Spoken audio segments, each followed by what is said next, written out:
Good evening students. आज हम चलते हैं अपने next topic structure of neuron. ठीक है, मैंने नर्वस सिस्टम में न्यूरॉन्स का इंट्रोडक्शन दिया था, तो आज हम उसकी स्ट्रक्चर बताएंगे कि न्यूरॉन्स क्या होती है, क्या उसकी स्ट्रक्चर होती है। क्लियर? तो देखते हैं हम स्ट्रक्चर ऑफ न्यूरॉन में। न्यूरॉन की स्ट्रक्चर आपकी 2 पार्ट में डिवाइड होती है। फर्स्ट आपका पार्ट ये रहेगा, ये आपका एक्सॉन पार्ट कहलाएगा आपका। इसका एक प्रोसेस ये काफ़ी लॉन्ग हो जाता है, ये लॉन्ग प्रोसेस आपका एक्सॉन कहलाएगा। ये पार्ट राउंडेड पार्ट ये आपका कहलाएगा साइटोन। साइटोन भी इसको बोलते हैं, सोमा भी बोलते हैं, या हम इसे सेल बॉडी भी बोल सकते हैं। क्या बोल सकते हैं? सेल बॉडी भी बोल सकते हैं। क्लियर? साइटोन, सोमा या सेल बॉडी। ठीक है, ये आपका सेंटर ऑफ साइटोन आपका प्रेजेंट होता है न्यूक्लियस। ये आपका न्यूक्लियस हो गया आपका। ये आपके रिजेस बने हुए हैं, ये गर्त जैसे आपके बने हुए हैं। तो ये मेम्ब्रेन आपकी, चूंकि न्यूरॉन सेल है तो ये आपके रिजेस कहलाएंगे, लेकिन रिजेस के अराउंडस जो लेयर है, इस लेयर का नाम रहेगा न्यूरीलेमा। क्या कहलाएगा? न्यूरीलेमा। जैसे सेल की लेयर आपकी सेल मेम्ब्रेन, वैसे न्यूरॉन की आपकी लेयर कहलाएगी न्यूरीलेमा या न्यूरॉन मेम्ब्रेन।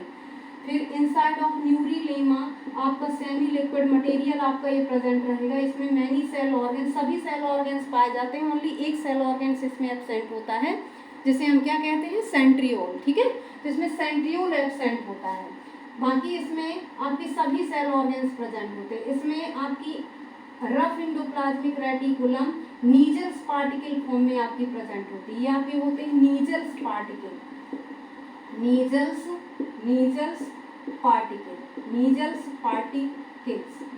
पार्टिकल। ये एक तरह का क्या होते हैं? Modification of rough endoplasmic reticulum. Rough endoplasmic reticulum का ही आपका सेकेंड फॉर्म होता है नीजल्स पार्टिकल, लेकिन ये केवल आपकी न्यूरॉन सेल्स में ही ये नाम दिया जाता है। क्लियर? नेक्स्ट हम बताते हैं माइटोकॉन्ड्रिया। माइटोकॉन्ड्रिया ऐसे बता देते हैं, इसमें फाइबर्स, न्यूरी फाइबर्स आपके प्रेजेंट है। ऑल ऑफ सभी सेल ऑर्गन पाए जाएंगे, बट आपका जो न्यूक्लियस के अपर साइड और लोअर साइड आपका सेल ऑर्गन सेंट्रियोल होता है, ये आपका एब्सेंट होता है, इसलिए न्यूरॉन सेल कभी भी सेल डिवीजन नहीं करती। समझ में ना? तो ये जो आपका न्यूरीलेमा के इनसाइड आपका जो मटेरियल भरा हुआ है, ये फाइबर न्यूरी फाइबर्स कहलाएंगे। ये न्यूरी फाइबर्स कहलाएंगे, ये न्यूरी फाइबर्स कहलाएंगे जो कंडक्शन का कार्य करते हैं। ठीक है, और ये पूरा मटेरियल जो कहलाएगा वो कहलाएगा आपका न्यूरोप्लाज्म। ये न्यूरोप्लाज्म कहलाएगा। ठीक है ना? अब साइटोन के ये देखते हैं, एक होता है साइटोन, एक होता है साइटोन प्रोसेस। तो साइटोन की जो मेम्ब्रेन है, ये न्यूरीलेमा, ये आपकी स्पेशल स्ट्रक्चर फॉर्म में प्रेजेंट होती है। जैसे ये रिजेस बने हुए हैं, ये रिजेस आपके बने हुए, रिजेस बोले तो ऐसे गड्ढे से गर्त फिर उभार उठता है ऐसे, तो ये आपके होते हैं रिजेस। क्या होते हैं? रिजेस। तो ये ऊपरी पार्ट में कहलाएगा इसका डेंड्रॉन। ये स्मॉल प्रोसेस कहलाते हैं, डेंड्रॉन भी आगे चल करके और छोटे छोटे पार्टिकल में डिवाइड हो जाता है, ऐसे ब्रांच हो जाता है, इन्हें हम बोलते हैं डेंड्राइट्स। ये इस तरह आपके इसी से बनते हैं ये डेंड्राइट्स, ये आपके हो जाएंगे डेंड्राइट्स, ये आपके डेंड्राइट्स। तो ये डेंड्राइट्स होते हैं, डेंड्राइट्स। ठीक है, नेक्स्ट एक प्रोसेस इसका काफी लॉन्ग हो जाता है और ये नीचे तक आता है, इसे हम बोलते हैं, इसी तरह यहाँ पे एक प्रोसेस लॉन्ग हो गया, ये आपका नीचे तक आ गया। तो ये स्ट्रक्चर जो आपकी बनी हुई है, ये थ्रेड लाइक आपकी, ये आपका कहलाएगा एक्सॉन। क्या कहलाएगा? एक्सॉन। ये हो गया एक्सॉन। एक्सॉन के अराउंडस भी आपकी क्या होती है? एक मेम्ब्रेन पाई जाती है। एक्सॉन को कवर किए हुए एक और मेम्ब्रेन आपकी पाई जाएगी, जिसे हम बोलेंगे एक्सोलेमा। क्या बोलेंगे? एक्सोलेमा। ये होती है आपकी एक्सोलेमा, जो कि एक्सॉन को प्रोटेक्ट करती है। इसे हम बोलेंगे एक्सोलेमा। ठीक है, यहाँ हम एक्सोलेमा, या यहाँ हमने न्यूरीलेमा बोला था, क्योंकि ये एक्सॉन है तो एक्सॉन के नाम पर इसे एक्सोलेमा बोल दिया। एक्सोलेमा के पास आपकी कुछ स्पेशल सेल पाई जाती हैं, ये सेल आपकी कहलाती हैं स्वान सेल। क्या कहलाती हैं? ये स्वान सेल। तो ये होती है एक्सोलेमा में ही आपकी स्पेशल सेल होती है स्वान सेल, ये होती है स्वान सेल। स्वान सेल एक लिक्विड निकालती है, लाइक दिस आपकी ये स्वान सेल है, ये ऐसा लिक्विड निकालती रहती, सीक्रेट करती। ये लिक्विड आपका कैसा होता है, लिपिड नेचर का। किस नेचर का होता है, लिपिड नेचर का। लिपिड नेचर बोले तो फैटी टाइप का होता है, मोमिये टाइप का आपको कहना चाहिए। तो इस तरह से ये इसका लिक्विड रिलीज करता रहता है, जिससे ये लिक्विड जम करके एक और लेयर बना लेता है। एक और लेयर आपकी आ जाएगी, ये एक लेयर और आपकी बन जाएगी। इस लेयर को हम बोलेंगे माइलिन शीथ। क्या बोलते हैं, माइलिन शीथ। तो ये हो जाएगी आपकी माइलिन शीथ, ये आपकी माइलिन शीथ बन जाएगी, माइलिन लेयर या माइलिन शीथ। अब इस माइलिन लेयर के अंदर आपका जो और मटेरियल आपका भरे रहेगा, इसे बोलेंगे हम एक्सोप्लाज्म। क्या बोलेंगे, एक्सोप्लाज्म। ये हो जाएगा आपका एक्सोप्लाज्म। जैसे आपका न्यूरीलेमा के अंदर आपका न्यूरीप्लाज्म, इसी तरह एक्सॉन के अंदर आपका ये एक्सोप्लाज्म। एक्सोप्लाज्म में भी आपके ये फाइबर्स होते हैं, आपके न्यूरी फाइबर्स आपके प्रेजेंट होते हैं। माइटोकॉन्ड्रिया प्रेजेंट होती है, ये माइटोकॉन्ड्रिया जैसे हो गई, ये माइटोकॉन्ड्रिया जैसे हो गई।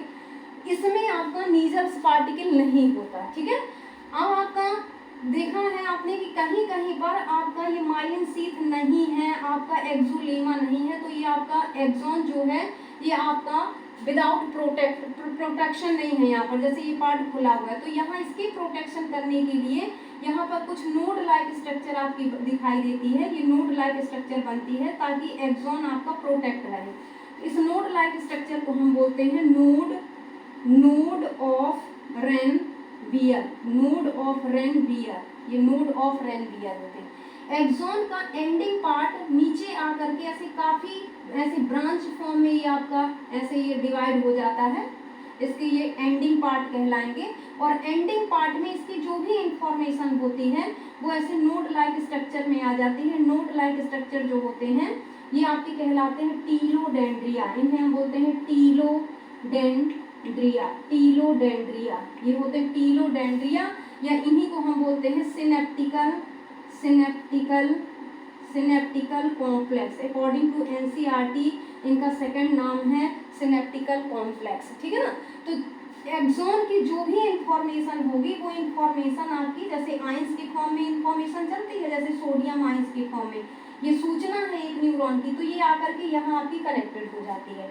अब ये टीलोडेंड्रिया में जो इंफॉर्मेशन है, ये टीलोडेंड्रिया की इंफॉर्मेशन, ये टीलोडेंड्रिया नेक्स्ट आपकी न्यूरॉन सेल से आपके क्या होते हैं, अटैच होते हैं। तो ये न्यू न्यूरॉन सेल है, तो ये न्यू न्यूरॉन सेल के आपके डेंड्राइट से आपके अटैच होते हैं। जैसे ये देखो ये टीलोडेंड्रिया है, तो ये दूसरी न्यूरॉन सेल की आपकी ये न्यूरॉन सेल थी, ये न्यूरॉन सेल की आपकी एक्सॉन के एंडिंग पार्ट थे। इसके टीलोडेंड्रिया आकर के न्यूरॉन के डेंड्राइट से जुड़े, डेंड्राइट से फिर डेंड्रॉन में, डेंड्रॉन से फिर इंफॉर्मेशन आपकी साइटोन में आई, साइटोन से फिर एक्सॉन में, और एक्सॉन से फिर आपका एंडिंग पार्ट में आपका ये टीलोडेंड्रिया में इंफॉर्मेशन चली गई। इस तरह से ये टीलोडेंड्रिया एक न्यूरॉन सेल से दूसरी न्यूरॉन सेल्स में आपके अटैच होते हैं, जिससे एक न्यूरॉन सेल्स की इंफॉर्मेशन दूसरी न्यूरॉन सेल्स में ट्रांसफर होती है। जब टीलोडेंड्रिया न्यू न्यूरॉन सेल के ये डेंड्रॉन या डेंड्राइट से आपके जुड़ते हैं। ये आपकी जैसे न्यू न्यूरॉन सेल्स हैं और ये आपकी क्या है, ये टीलोडेंड्रिया है। तो जब आपकी यहाँ पर ये अटैच होगी, ये एक्सॉन है, ये इसके एंडिंग पार्ट है, ये ऐसे टीलोडेंड्रिया है। तो ये जब दूसरी न्यूरॉन सेल के टीलोडेंड्रिया न्यू न्यूरॉन सेल्स के डेंड्राइट से या डेंड्रॉन से जुड़ते हैं, तो इस प्रोसेस को हम बोलते हैं सिनेप्सिस। क्या बोलते हैं, सिनेप्सिस। तो ऐसे कई जगह सिनेप्सिस देखने को मिलती है। जैसे आपकी सिनेप्सिस यहाँ जो सिनेप्सिस प्रेजेंट होगी, जब आपका टीलोडेंड्रिया एंड आपका डेंड्रॉन टीलोडेंड्रिया एंड डेंड्रॉन जब आपके जुड़ते हैं तो इसे हम बोलते हैं टीलोडेंड्रोसिनेप्सिस। क्या बोलते हैं, टीलोडेंड्रोसिनेप्सिस। टीलोडेंड्रोसिनेप्सिस समझ में आ गया ना। सेम इसी तरह देखो ये डेंड्रॉन में जैसे ये मैसेज आ गई, अब ये डेंड्रॉन किससे जुड़ा हुआ है, साइटोन से। तो जब डेंड्रॉन साइटोन से जुड़ता है तो हम बोलते हैं इसे साइटोडेंड्रो या डेंड्रोसाइटो डेंड्रोसाइटोसिनेप्सिस, डेंड्रोसाइटोसिनेप्सिस, ठीक है ना। इसी तरह साइटोन एक्सोन से जुड़ता है तो साइटो एक्सोसिनेप्सिस, ठीक है, सिनेप्सिस। तो ऐसे सिनेप्सिस प्रोसेस द्वारा एक डेंड्रॉन टीलोडेंड्रिया, एक न्यूरॉन सेल के टीलोडेंड्रिया दूसरे न्यूरॉन की डेंड्रॉन या साइटोन या एक्सॉन से ऐसे अटैच होकर के और क्या करता है, मैसेज को आगे ट्रांसफर करता जाता है, ठीक है। तो ये है आपकी न्यूरॉन सेल्स। ये न्यूरॉन सेल्स स्ट्रक्चर आपको समझ में आई होगी, ठीक है। तो मिलते हैं आपके यहाँ नेक्स्ट वीडियो में, ठीक है। यदि आपको ये समझ में आता है तो प्लीज़ लाइक करिए, सब्सक्राइब करिए चैनल को, ठीक है, और बने रहिए, देखते रहिए।